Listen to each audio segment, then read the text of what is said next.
سميتها منور البنيان معلم الجهال والحميان mbokki jullit yi mbokki taalibe yi mi ngi noonu seen chaîne Bouniyane TV na ko ñëpp àndandoo dem abonné gi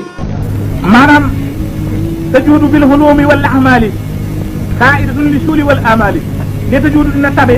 bil hulumi ci xam-xam wal ahmali ak ci jëf xaa'idatun aji womat la li suuli ci aajo wal amali ak mbébét maanaam fatihatul kitaab boo bëggee am xam-xam nee na da ngay jël ndox nga jàng bismillaahi rahmaani rahiim 787 tifli ko ci suba boo xëyee naan ba mu juróom-ñaari fan ne loo dégg ci mokkal loo xam doo fat kon dina joxe xam-xam dina joxe njëriñ da ngay jàng Fatiha da ngay jàng bismillaahi rahmaani rahiim 787 bu mujj bi nga jeexal Fatiha tifli ko ci ndox nag jox ko sa doom muy naan juróom-ñaari suba bu xëyee balaa lekk dara wala yow nga naan ko loo dégg ci mokkal te loo xam doo fat bu yàggee xam-xam bari kon nag dina joxe xam-xam